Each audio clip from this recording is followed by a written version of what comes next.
ಇಬ್ರಾಹಿಂ ಸಾಹೇಬರು ಕಳೆದ ವರ್ಷವೂ ಕೂಡ ನನ್ನ ಬರ್ತ್ಡೇ ಬಂದು ವಿಶ್ ಮಾಡಿ ಹೋಗಿದ್ದರು. ಇವತ್ತು ಮೈಸೂರಿನಲ್ಲಿ ಒಂದು ಅಲ್ಪಸಂಖ್ಯಾತರದ್ದು ಒಂದು ಮೀಟಿಂಗ್ ಇಟ್ಟಿದ್ದಾರಂತೆ. ಅದಕ್ಕೆ ನೀವು ಎಲ್ಲಿದ್ದೀರಿ ಬರ್ತ್ಡೇ ಅಂತ ನೋಡಿದೆ, ಬರಬೇಕು ಮನೆಗೆ ಅಂತ ಹೇಳಿದ್ರು. ನನಗೆ ಹಿಂಗೆ ಲೇಟ್ ಆಗ್ತಾಯಿದೆ, ದಡದಕರಳ್ಳಿ ಶ್ರೀನಿವಾಸ ಟೆಂಪಲಲ್ಲಿ ಹೋಮ ಜೋರಾಗಿ ಇಟ್ಕೊಂಬಿಟ್ಟಿದ್ದಾರೆ ಅಂತೇಳಿ ನಾನು 1 ಗಂಟೆಗೆ ಅಲ್ಲಿ ಹೋದೆ. ಆದರೆ ಅವರು 1:15 ಗಂಟೆ ಬಂದು 1 ಗಂಟೆಯಿಂದನೂ ಕೂಡ ಕಾಯ್ಕೊಂಡಿದ್ರು. ಬಂದೆ, ಶಾಲ ಹಾಕಿದ್ರು, ಹಾರ ಹಾಕಿದ್ರು, ವಿಶ್ ಮಾಡಿದರು, ನಿಂಗೆ ಒಳ್ಳೇದಾಗಲಿ ಅಂತ ಹೇಳಿದ್ರು. ಆಮೇಲೆ ಊಟ ಮಾಡಿ ಅಂತ ಊಟ ಮಾಡಿರಲಿಲ್ಲ, ಇಬ್ಬರು ಕೂತ್ಕೊಂಡು ಊಟ ಮಾಡಿದ್ವಿ. ಊಟ ಮಾಡ್ತಕ್ಕಂಥ ಸಂದರ್ಭದಲ್ಲಿ ನಾನು ಅವ್ರಿಗೆ ಇದೇನು ವಕ್ಫ್ ಇದೆಯಲ್ಲ, ಈ ಲ್ಯಾಂಡ್ದು ಇಷ್ಟು ಏನಾಗಿದೆ ಅಂತ ಹೇಳಿದೆ. ಅವರು ಅದಕ್ಕೆ ಇವತ್ತಾಗಿಲ್ಲ, ಅದು ಹಿಂದಿಂದಲೂ ಕೂಡ ಇದೆ, ಈಗ ಅದೇನೋ ಸಭೆ ಮಾಡ್ತೀವಿ ಅಂತೇಳಿ ಜಮೀರವ್ರು ಮಾತಾಡಿದ ಮೇಲೆ ಎಲ್ರಿಗೂ ಈಗ ಕಣ್ಣು ತೆರೆದಿದೆ. ನಾವು ಕೂಡ ನಮ್ಮ ರೈತ ಸಂಘದವರು ನಾವು ಎಲ್ಲ ಮೀಟಿಂಗ್ ಮಾಡಿದ್ದೀವಿ. ರೈತರು ಉಳಿತಾ ಇರ್ತಕ್ಕಂಥ ಜಮೀನನ್ನು ಅವ್ರ ಹೆಸರಿಗೆ ಯಾರು ಸ್ವಾಧೀನದಲ್ಲಿದ್ದಾರೆ ಅವ್ರ ಹೆಸರಿಗೆ ಸರ್ಕಾರ ಮಾಡಿಕೊಡ್ಬೇಕು ಅಂತಕ್ಕಂಥದ್ದಕ್ಕೆ ಮಾತಾಡಿದ್ದೀನಿ. ಮುಖ್ಯಮಂತ್ರಿಗಳು ಕೂಡ ಒಪ್ಪಿದ್ದಾರೆ. ಅದೊಂದು ಸಮಸ್ಯೆ ಬಗೆಹರಿಸ್ತೀನಿ ಅಂತಕ್ಕಂಥ ವಿಚಾರವನ್ನು ಇಬ್ರಾಹಿಂ ಸಾಹೇಬರು ನನ್ನ ಜೊತೆ ಹೇಳಿದರು. ಅವರೇನಾದರೂ ಅವ್ರಿಗೆ ಪರಿಹಾರ ಕೊಡಬೇಕು ಅಂತಿದ್ರೆ ಸರ್ಕಾರದಿಂದ ನೇರ ಪರಿಹಾರ ಕೊಡಲಿ. ಅವ್ರಿಗೆ ರೈತರ ಜಮೀನ ರೈತರು ಮಾಡಿಕೊಡ್ಬೇಕು, 1 ಗುಂಟೆ ಜಮೀನು ವೆಕೆಟ್ ಮಾಡಿಸ್ಬಾರ್ದು ಅಂತಕ್ಕಂಥದ್ದನ್ನು ಅವ್ರು ಹೇಳಿದ್ರು.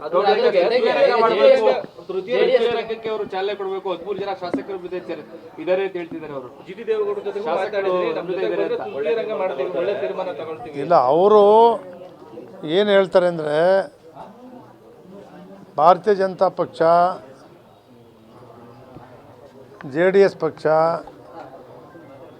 ಕಾಂಗ್ರೆಸ್ ಪಕ್ಷ ಎಲ್ಲ ನಾಯಕರುಗಳನ್ನು ನಮ್ಮ ರಾಜ್ಯ ಜನ ನೋಡಿದ್ದಾರೆ. ನನಗೆ ಬೇರೆ ಒಂದು ಪ್ರಾದೇಶಿಕ ಪಕ್ಷವನ್ನು ಹೊಸದಾಗಿ ಕಟ್ಟಬೇಕು, ನಮ್ಮ ಜನರೆಲ್ಲರೂ ಕೂಡ ಒತ್ತಡ ಇದೆ, ಒಂದು ಪ್ರಾದೇಶಿಕ ಪಕ್ಷವನ್ನು ಕಟ್ಟಬೇಕು ಅಂತಕ್ಕಂಥ ಮನಸ್ಸು ನನಗಿದೆ. ನಾನು ಎಲ್ಲರ ಜೊತೆ ಮಾತಾಡ್ತೀನಿ, ಆಮೇಲೆ ನಿಮ್ಮ ಜೊತೆ ಮಾತಾಡ್ತೀನಿ ಅಂತ ಹೇಳಿದ್ರು. ಸಾಧ್ಯ ಇದೆ ಹೊಸ ಪಕ್ಷ ಕಟ್ಟಂತ JDS ಶಾಸಕರೆಲ್ಲ ಕರ್ಕೊಂಡು ಕಟ್ತಿಲಿ ಅಂತ ಹೇಳ್ತಾ ಇದ್ದಾರೆ ಅವರು. ಅದು ಶಾಸಕರುಗಳಿಂದನೇ ಪಕ್ಷ ಕಟ್ಟೋಕ್ಕಾಗಲ್ಲ, ಬರೀ ಶಾಸಕರುಗಳಿಂದನೇ ಯಾರೂ ಪಕ್ಷ ಕಟ್ಟೋಕ್ಕಾಗಲ್ಲ. ಪಕ್ಷ ಕಟ್ಟಬೇಕು ಅಂತ ಹೊರಟಾಗ ಜನ ಬೆಂಬಲ ಸಿಕ್ಕಿದಾಗ ಈಗ ಇವೆಲ್ಲವೂ ಕೂಡ ಈಗ ಶಾಸಕರಿಂದ ಕಟ್ಟಿದ್ರೆ ಕ್ರಾಂತಿರಂಗ ಮಾಡಿದಾಗಲಿ, ಜನತಾದಳ 2 ಸೀಟ್ ಗೆದ್ದಾಗಲಿ, ಬೈರೇಗೌಡರು ವೆಂಕಟೇಶ್ವರು 2 ಸೀಟ್ ಗೆದ್ದಿದ್ರು, ಇವೆಲ್ಲ ಶಾಸಕರಿಂದ ಗೆದ್ದಿದ್ರ? ಶಾಸಕರಿಂದನೇ ಪಕ್ಷ ಕಟ್ಟೋಕ್ಕಾಗಲ್ಲ. ಜನಾಭಿಪ್ರಾಯ, ಅವ್ರ ಅಭಿಪ್ರಾಯ ಪ್ರಕಾರವಾಗಿ ಯಾವ ಯೋಜನೆಗಳನ್ನು ಅವ್ರು ಕೊಡ್ಬೋದು, ಯಾವ ರೀತಿ ಮಾಡ್ಬೋದು, ಜನರು ಒಲವು ಏನಿದೆ ಅಂತಕ್ಕಂಥದ್ದು ಈಗಲೇ ಗೊತ್ತಾಗಲ್ಲ. ಈಗ ತಾವು ಕೂಡ JDS ಕೆಲವು ಶಾಸಕರ ಅಸಮಾಧಾನ ಆಗಿರುತ್ತೆ, ಅವ್ರನ್ನ ತಾವು ಮಾತಾಡೋ ಪ್ರಯತ್ನ ಮಾಡಿ.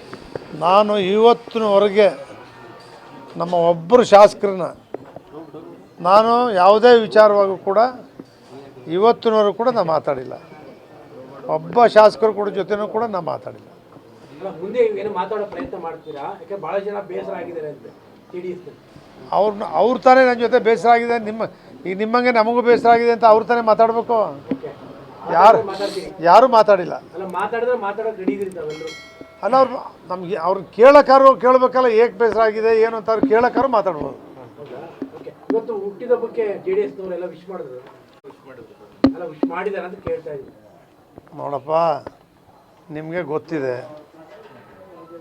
ನಾನು ಅದಕ್ಕೆ ಇವತ್ತು ನಿಮ್ಮ TV ಅವರು ಬಂದರು ಬೆಳಿಗ್ಗೆನೆ, ಹುಟ್ಟಿದಬ್ಬದ ದಿವಸ ಯಾವುದೂ ಮಾತಾಡಲ್ಲ ಅಂತ ಹೇಳಿದೆ. ಅವರು ಒಂದು ಮಾತು ಹೇಳಿದ್ದಾರೆ, ರಾಷ್ಟ್ರೀಯ ಅಧ್ಯಕ್ಷರು HD ದೇವೇಗೌಡರು ಕರೆದಿದ್ದಾರೆ ಅಂತ. ದೇವೇಗೌಡರು ನಾನು GT ದೇವೇಗೌಡರು ಮಾತಾಡಿ ಬಪ್ಪ ಚುನಾವಣೆಗೆ ಅಂತ ಕರೆದಿದ್ದೆ ಅಂತ ಹೇಳ್ಬಿಡ್ಲಿ. ಅವರು ರಾಜಕೀಯದಿಂದ ಇವತ್ತೇ ರಿಟೈರ್ಡ್ ಆಗ್ಬಿಡ್ತೀನಿ. ಅವ್ರು ಫೋನ್ ಮಾಡಿ ಮಾತಾಡಿದರೆ ದೇವೇಗೌಡರು ಮಾತಾಡಿದ್ದೀನಿ ಅಂತ ದೇವೇಗೌಡರು ಹೇಳಿದರೆ ಇವತ್ತೇ ರಾಜಕೀಯದಿಂದ ರಿಟೈರ್ಡ್ ಆಗಿ ರೆಡಿ. ಜಿ ಟಿ ದೇವೇಗೌಡನ ಕರೆದೇ ಮಾತಾಡಿದೆ ಅಂತೇಳಿ ಇವೆಲ್ಲ ಸುಮ್ಮನೆ ಯಾವ್ಯಾವುದನ್ನು ಕೂಡ ಯಾವುದೋ ತಿಳಿದೆ ದೊಡ್ಡವರು ಇದ್ದಾರೆ ದೇವೇಗೌಡರು. ಅವ್ರು ಏನೇ ಮಾಡಿದ್ರು ಸುಳ್ಳು ಹೇಳೋಕ್ಕಾಗಲ್ಲ, ಅವ್ರಿಗೆ ಸುಳ್ಳು ಹೇಳ್ಸೋಕ್ಕಾಗಲ್ಲ. ಅವ್ರು ನನ್ನ ಜೊತೆ ಮಾತಾಡಿಲ್ಲ. ಅವ್ರು ಮಾತಾಡಿದ್ದು ಯಾವಾಗ, ಬೇರೆ ಯಾವುದೋ ಸಂದರ್ಭದಲ್ಲಿ ನನಗೆ ಹುಷಾರಿಲ್ಲಪ್ಪ, ಒಂದು 10 ನಿಮಿಷ ಬಂದು ಮಾತಾಡ್ಕೊಂಡು ಹೋಗಪ್ಪ ಅಂತ ಹಿಂದೆ ಹೇಳಿದರು. ಬೈ ಎಲೆಕ್ಷನ್ಗಿಂತ ಮುಂಚೆ ಇನ್ನೂ 1 ತಿಂಗಳು 1.5 ತಿಂಗಳು ಮುಂಚೆ ಬಂದು ಮಾತಾಡ್ಕೊಂಡು ಹೋಗಪ್ಪ ಅಂದರು. ಅದಕ್ಕೆ ಸರ್ ಅದೇನೋ ಟಿ ವಿಲಿ ನೋಡ್ತಾ ಇದ್ದೆ ಸರ್, ನೀವು ಶ್ರೀನಗರನೋ ಅಲ್ಲೆಲ್ಲ ಒಂದು ಬೆಟ್ಟನೇ ಎತ್ತಾ ಇದ್ರಲ್ಲ ಸರ್ ಲಿಂಗ ದರ್ಶನ ಮಾಡೋಕ್ಕೆ ಅಂತೇಳಿ ಅವ್ರು ಕೇಳಿದೆ. ಇಲ್ಲ ಕಣೋ, ನಾನು ಹೋಗಿದ್ದು ಬಂದ್ಬಿಟ್ಟೆ ಅಂತ ಹೇಳಿದ್ರು. ನಾವು ಅಷ್ಟೇ ಮಾತಾಡಿದ್ದೀವಿ, 2 ಮಾತು. ಹಂಗಂದೆ ಒಂದು 10 ನಿಮಿಷ ನನ್ನ ಜೊತೆ ಮಾತಾಡ್ಕೊಂಡು ಹೋಗಪ್ಪ ಅಂತ ಅವ್ರು ಹಿಂದೆ ಆವಾಗ ಹೇಳಿದ್ದು, ಬಂದು ಮಾತಾಡ್ಕೊಂಡು ಹೋಗಂತ. ಚುನಾವಣೆ ಸಂದರ್ಭದಲ್ಲಿ ದೇವೇಗೌಡರ ಜೊತೆ ಮಾತಾಡಿಲ್ಲ. ಸುಳ್ಳೆಲ್ಲ ಹೇಳ್ಬಾರ್ದು. ಸುಮ್ಮನೆ ಈಗ ಕರೆಯೋದು, ಚಾಮುಂಡಿ ಬೆಟ್ಟಕ್ಕೆ ಕರೆಯೋದು ಇದೆಲ್ಲ ಸರಿಯಾ? ಹಿಂದೆ ವಿಶ್ವನಾಥ್ ಅವರು ಇವರು ಹೋಗಿ ಚಾಮುಂಡಿ ಬೆಟ್ಟಕ್ಕೆ ಆಗಿಲ್ವಾ? ನನಗೂ ಆಗಬೇಕದು. ಇದೆಲ್ಲ ಮಾತಾಡೋದಲ್ಲ. ಚಾಮುಂಡಿ ಬೆಟ್ಟಕ್ಕೆ ಬೆಳಿಗ್ಗೆ ಹೋಗಿದ್ದೆ, ಪೂಜೆ ಮಾಡಿಸ್ಕೊಂಡ್ಬಂದೆ. ನಾನು ಯಾವುದೇ ಕಾರಣಕ್ಕೂ ಧರ್ಮಸ್ಥಳಕ್ಕಾಗಲಿ ಚಾಮುಂಡೇಶ್ವರಿಗಾಗಲಿ ಎಲ್ಲೂ ಹೋಗಲ್ಲ. ನಾನು ಹೇಳೋದೇ ಸತ್ಯ. ನಾನು ಹೇಳೋದೇ ಜನಕ್ಕೂ ಕೂಡ ಗೊತ್ತು, ಸತ್ಯ ಹೇಳ್ತಾನೆ ಸುಳ್ಳು ಹೇಳ್ತಾನಂತ. ನಾನು ಯಾವ ತಪ್ಪು ಮಾಡಿದ್ರು ತಪ್ಪು ಮಾಡಿದ್ದೀನಿ ಅಂತಲೇ ಹೇಳ್ತೀನಿ. ನಾನು ನಮ್ಮ ತಾಯಿ ಜೊತೆ ಒಂದು ತಪ್ಪು ಮಾಡಿ ನಮ್ಮ ತಾಯಿಗೆ ಅವತ್ತೇ ಸಾಯಂಕಾಲ ಹೋಗಿ ಹೇಳಿದೆ, ಹಿಂಗೆ ತಪ್ಪು ಮಾಡಿಬಿಟ್ಟೆ ಕಣವ ಅಂಥ ಗುಣ ನಂದು. ಇದನ್ನ ಏನು ತಪ್ಪು ಮಾಡಿದೆ, ತಪ್ಪೇ ಮಾಡಿದ್ದೀನಿ ಅಂತ ಹೇಳ್ತೀನಿ. ನೇರ ತಪ್ಪು ಮಾಡಿದ ಮನುಷ್ಯ ನಡೆಯೋ ಕಾಲ ಎಡಗುತ್ತೆ. ಯಾರು ತಪ್ಪು ಮಾಡಿ, ನೀವು ತಪ್ಪು ಮಾಡಿಲ್ವಾ? ಎಲ್ಲರೂ ಒಂದೊಂದು ತಪ್ಪು ಮಾಡೇ ಇರ್ತೀವಿ. ತಪ್ಪು ಮಾಡಿದೆ ತಪ್ಪು ಅಂತಲೇ ಹೇಳ್ತೀವಿ. ಅದರಲ್ಲಿ ಏನಿದೆ ನೋಡಪ್ಪ, ನೀವು ಸತ್ಯ ಹೇಳ. ಸಿ ಪಿ ಯೋಗೇಶ್ವರ್ ಗೆದ್ದ ಮೇಲೆ ಅವರಾಗಲಿ ನಾನಾಗಲಿ ನೀನು ಗೆದ್ದಿದ್ದೆ ಅಂತ ವಿಶ್ ಮಾಡಿಲ್ಲ, ನಾನು ಗೆದ್ದಿದ್ದೀನಿ ಅಂತ ಅವ್ರು ಮಾತಾಡಿಲ್ಲ. ಇದು ಸತ್ಯ, ಇದು ಸತ್ಯ ಅಂದೆ. ಚುನಾವಣೆ ಮುಂಚೆ ಮಾತಾಡಿದ್ದೀನಿ ನಿಜ.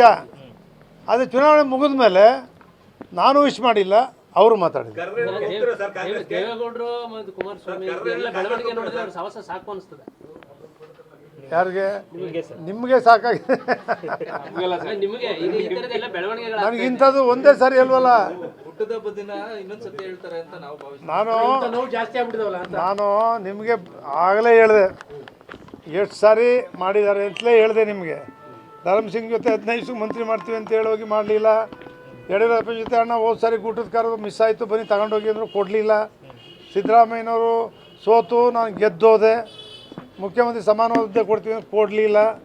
ಅದಾದಮೇಲೆ ನಾಯಕರು ನಾವೇ ಅಂತ ಹೇಳಿದ್ರು, ಲೀಡರು. ಬೆಳಗ್ಗೆ ಹೊತ್ತಿಗೆ ಚೇಂಜು ಇರಲಿಲ್ಲ. ಕೋರ್ ಕಮಿಟಿ ಅಧ್ಯಕ್ಷನ್ನೇ ಬಿಟ್ಟು ಸಭೆ ಕರೆದು ಅವರು ಕೋರ್ ಕಮಿಟಿ ಅಧ್ಯಕ್ಷನ, ನಾನು ಪಬ್ಲಿಕ್ ಅಕೌಂಟ್ಸ್ ಕಮಿಟಿ ಟೂರ್ ಹೋಗಿದ್ದೆ, ಆವತ್ತೇ ಅವ್ರು ಸಭೆ ಕರೆದ್ರು. ಮತ್ತು ಅವ್ರು ಹೇಳ್ತಾರೆ, ಅವರೇ ಕೆಲವರೆಲ್ಲ ಹೇಳ್ತಾರೆ ನಾನು ಕೊಡಲಿಲ್ಲ ಅಂಥೇಳಿ ಯಾವತ್ತೂ ಮುನ್ಸ್ಕಟ್ಕೊಂಡಿಲ್ಲ. ನಾನು ಇವತ್ತಿನವನಲ್ಲ, ಯಾರನ್ನೋ ಕರ್ಕೊಂಬಂದ್ಬಿಟ್ಟೆ ಅವ್ರೇನು ಚೂರಿ ಹಾಕ್ಬಿಟ್ರು ಅನ್ನೋಕ್ಕೆ ನಾನೇ ಕರ್ಕೊಂಬಂದಿದ್ದೀನಿ ಹೊರ್ತು ಅವ್ರು ನನ್ನ ಕರ್ಕೊಂಬಂದಿಲ್ಲ. ನಾನು ಸಿದ್ದರಾಮಯ್ಯನವರು 83ರಿಂದ 78ರಲ್ಲಿ ಕೆಂಪೇಗೌಡರ ಜೊತೆ, ಕೆ ಪುಟ್ಟಸ್ವಾಮಿ ಅವ್ರ ಮಕ್ಕಳು ಇಲ್ಲೇ ಇದ್ದಾರೆ, ಪಿ ವಿಶ್ವನಾಥ್, ಡಾಕ್ಟರ್ ಚಂದ್ರಶೇಖರ್ ಇನ್ನೂ ಇದ್ದಾರೆ ಗಟ್ಟಿಯಾಗಿ. ಅವ್ರ ಜೊತೆ ಹೆಂಗಿದೆ ಅಂತ ಕೇಳಿ ನೋಡಿ. ಕೆ ಪುಟ್ಟಸ್ವಾಮಿ ಅವ್ರ ಜೊತೆ, ಎಲ್ ತಿಮ್ಮೇಗೌಡರ ಜೊತೆ ಹೆಂಗಿದೆ ಅಂತ ಅವ್ರ ಮಕ್ಕಳ ಜೊತೆ ಕೇಳಿ. ಕೆಂಪೇಗೌಡರ ಮಕ್ಕಳಿದ್ದಾರೆ, ಬದುಕಿದ್ದಾರೆ. ಕೆಂಗೇಗೌಡರು ಕಾಂಗ್ರೆಸ್ಸಲ್ಲಿದ್ದರು. ಇವರೆಲ್ಲರ ಜೊತೆ ಬೆಳೆದು ಬಂದು ಇವತ್ತು ನನ್ನ ಯಾರೂ ಕರ್ಕೊಂಬಂದಿಲ್ಲ. ಇವ್ರಿಗೆ ಒಂದು ಹೆಸರು ಬಿಟ್ಟರೆ ರಾಜಕಾರಣ ಮಾಡೋಕ್ಕಾಗಲ್ಲ. ಒಂದು ಹೆಸರು ಬಿಟ್ಟರೆ ರಾಜಕಾರಣ ಮಾಡೋಕ್ಕಾಗಲ್ಲ. ನನಗೆ ಯಾರ ಹೆಸರು ಬೇಕಿಲ್ಲ, ರಾಜಕಾರಣ ಮಾಡ್ತೀನಿ ನಾನು ಬೇಕಾದ್ರೆ. ಸರ್ ಇನ್ನೊಂದು ಸ್ನೇಹಮಯ ಕೃಷ್ಣ ಅವ್ರು ಹೇಳ್ತಾ ಇದ್ದಾರೆ, ಅದು ಅಕ್ರಮವಾಗಿದ್ರೆ ಡೈರೆಕ್ಟ್ ಆಗಿ ಚರ್ಚೆಗೆ ಬರಲಿ ಅಂತ ಕರೀತಾ ಇದ್ದಾರೆ ಸರ್. ಅಕ್ರಮವಾಗಿದ್ರೆ ಅಂದ್ರೆ ಅಕ್ರಮ ಅಲ್ಲ ಅಂತ ನೀವು ಪ್ರೂವ್ ಮಾಡೋದಿದ್ರೆ ನೇರ ಚರ್ಚೆಗೆ ಬರಲಿ ಅನ್ನೋಟ್ಟಿಗೆ ಪ್ರೂವ್ ಮಾಡ್ತೀವಿ. ಯಾರ ಜೊತೆ ಚರ್ಚೆ ಮಾಡಬೇಕು? ಜಡ್ಜಾ ನೋಟಿಸ್ ಕೊಟ್ಟಿದ್ದೆ ನನಗೆ, ಓಕೆ. ಅವ್ನು ಹೇಳಲಿ, ನನ್ನ ಎಲ್ಲಿ ತಪ್ಪು ಮಾಡೋರು ಅಂತ ಹೇಳ್ಬಿಡ್ಲಿ. ಜಿ ಟಿ ದೇವೇಗೌಡರು ಹಿಂಗೆ ಮಾಡೋರೆ ಇಂಥ ತಪ್ಪ ಅಂತ ಹೇಳಲಿ. ಅಕ್ಕನ ಮಕ್ಕಳು, ತಂಗಿ ಮಕ್ಕಳು ಬೇಕಾದಷ್ಟು ಜನ ಇದ್ದಾರೆ. ಏನು ನಾನು ಜಿ ಟಿ ದೇವೇಗೌಡ ಗೊತ್ತಾ? ಎದುರ್ಕೊಳ್ಳೋಕ್ಕೆ ಜಿ ಟಿ ದೇವೇಗೌಡ ಅವನ ಮುಂದೆ ನಾನು ಹೋಗ್ಬೇಕಾ? ಯಾಕೆ ಏನಾಗಿದ್ದಾನೆ? ಜಡ್ಜ ಇವನು ಹೋಗ್ಬೇಕು ಕೋರ್ಟ್ಗೆ, ಜಡ್ಜು ನನಗೆ ನೋಟಿಸ್ ಕೊಡಬೇಕು, ಅಲ್ಲೋಗಿ ಹೇಳೋದು. ಇವನ ಮುಂದೆ ಯಾರೋ ಹೇಳ್ತಾರೆ